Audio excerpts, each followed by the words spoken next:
But the MCU, to your point, they're just moving into this identity politics stuff. And again, I just don't understand it, man. Like, okay, so when me and you met, okay, you emailed me, okay, and I'm a normal person, because most of us are normal people. So when you reached out to me, obviously you being a former NFL football player was very, I was like, oh, okay, cool, this could be good, but I don't really care if you're an NFL player if you don't know what the hell you're talking about. So I drove to Atlanta. I'm like, I want to meet this guy. I want to see what this guy's like in person. Me and you sitting there, we're talking, we're bullshitting. We got ran out of the mall because we were there until it closed, and then we went to a bar, and then we're bullshitting at the bar arguing about Zack Snyder's DCEU, and I'm like, I need to hang out with this dude. This dude needs to be on my team. At no point was I going, I need to get a black man on my team so I can have representation. Like, no, it's all about having a qualified person. And it's not like you were going, oh, I need to link up with a white guy so we can have. No, that's not what normal people do. Normal people look at people as individuals, which is what we've done. And you're right, 100%, and it really goes vice versa for me as well. Like, I let your character, paint the picture of who I should view you as. Mm-hmm. And, it didn't really matter. I knew I knew kind of where you were in a lot of the videos that I've watched. I kind of knew where you were on certain things, but that didn't matter to me because I've got plenty of friends who were kind of in that same area that you are in terms of not really being up with all the social pandering, all the, people being offended over every little thing that comes across their plate. Yep. I mean, for me, I feel like anybody who is worth their salt isn't going to be afraid of telling you what they think and what they believe in. And when you look at what's going on with the MCU, people wonder why when I say this, but I kind of go back to Black Panther, and I think Black Panther, I understand what it meant for representation. It was an all-black cast for the most part, and it was a movie that was based around a fictitious African nation. Mm-hmm. But to us people who, myself, I'm African, like I'm Nigerian. Yeah, truly now. To me, truly African. Yeah. To me, it's a little cringe. It was a little cringe being in that movie theater and seeing that this, superhero movie in Africa is what it is. That's what it took for people to come out and acknowledge and want to respect and appreciate African culture. I mean, and I said that even to Black folks. I was like, look, as an African, to me, it's a little bit awkward to see you wearing African attire because before Black Panther, you didn't care about Africa. Before Black Panther, you didn't give two shits about Africa. And matter of fact, African booty scratcher was a thing that y'all came up with. But now Black Panther's out and it's cool to be African. It's cool to want to be part of Africa's circle. But I grew up in that. My family is from Africa.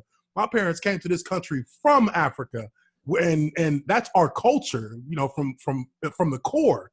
So I see it from that perspective. I can tell when something's being forced. I got called a Klan member because I gave Black Panther an 8 out of 10. I ain't bullshitting you. Dude, I give Black Panther a 7, dude. I didn't think it was a great movie. I thought it was average.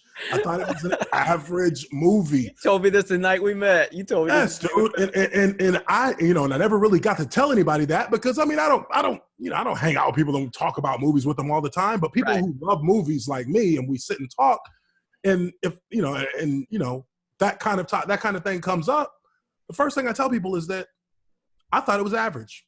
I didn't think it was a great movie. I thought Killmonger is sorely overhyped as a villain. I didn't think he was that layered at all. To be honest, when we talk about layered villains, the Joker in The Dark Knight is a layered villain. The GOAT. That's a villain that keeps you in the dark about everything surrounding his surrounding his being. It's a mystery. 3 different stories about his origin.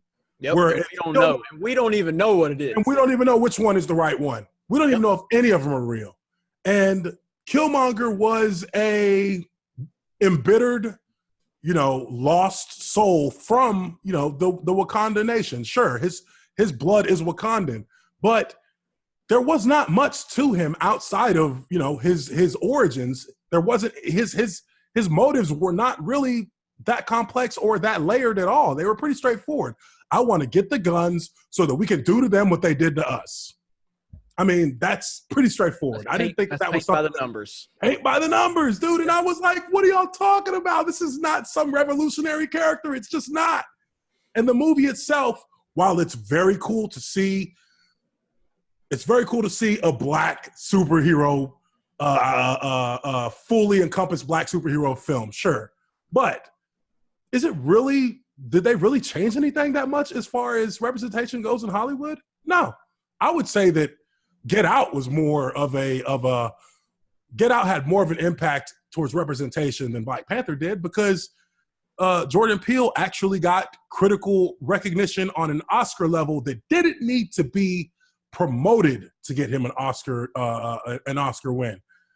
Black Panther was a manufactured Oscar nomination. That was a manufactured nomination. That was not an organic nomination. Very well put. Because of the merits of the movie. Because the movie didn't get nominated in anything else in terms of screenplays, in terms of directing.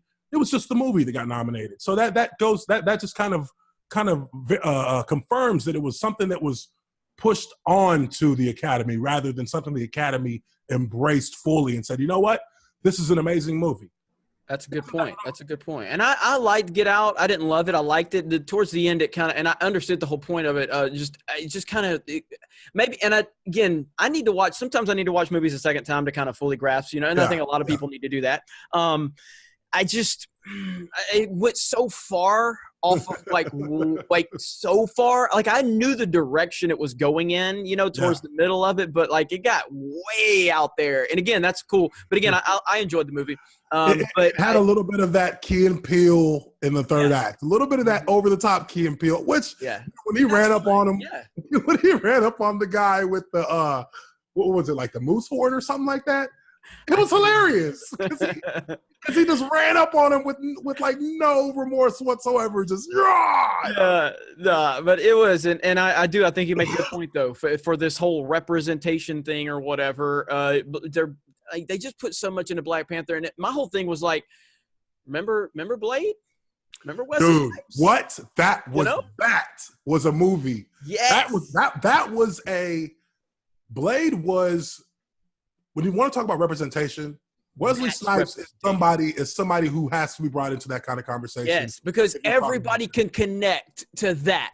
Like, and I'm not saying everybody can't connect to Black Panther, but Black Panther is put in such a box that they want to try to formulate it in a certain way. Whereas Wesley Snipes, like, that's the type of character. Now, again, I know it was a rated R movie and I get all of that, but I'm just saying, like, that character, like, that's like me when I was a kid when Michael Jordan was my hero. Okay, because he transcended anything. Not that race was at the forefront of my thoughts when I was a kid, because it wasn't. Because we didn't live in woke 2019. Of course. So when I looked at Michael Jordan as my hero, I was never like, can I worship a black man? Of course I could. Because I was making fun of Larry Bird in his short ass shorts. I didn't give a shit. I wasn't there going, I got to cheer for Larry Bird because he's white. Fuck that. He looks goofy. He's got short shorts. Now, Bird's a legend, by the way. No disrespect to Larry Legend. Bird's a legend, yeah. He's a legend. Sure. But as a kid, I was just looking at it like Jordan was cool. I want to be like Mike. Exactly. That's how everybody was. So with Wesley Snipes, now again, excluding the fact that it was a rated R film, and I get that, but if you're like a teenager, 13, 14 years old, you're watching that movie, Wesley Snipes transcends. Like, that is an amazing character that you don't have to be a certain race or whatever. Like, that character can relate. You can relate to anything with that character. Amazing character. Absolutely. And if you want to even if you're wanting to take it to the representation circle, Wesley Snipes was the first black action hero. Yes. Wesley Snipes, Passenger 57. Oh, Passenger 57. You know what I mean? Come on, man. Like, Wesley Snipes was that dude for the whole first 8-9 years of the 90s. He was that guy. Art of War. What? Yeah. Come on. Then he made Tu Wong Fu. I'm like, what are you doing, Wesley? What are you doing? Everybody has their slip ups every now and again. But getting back to the MCU,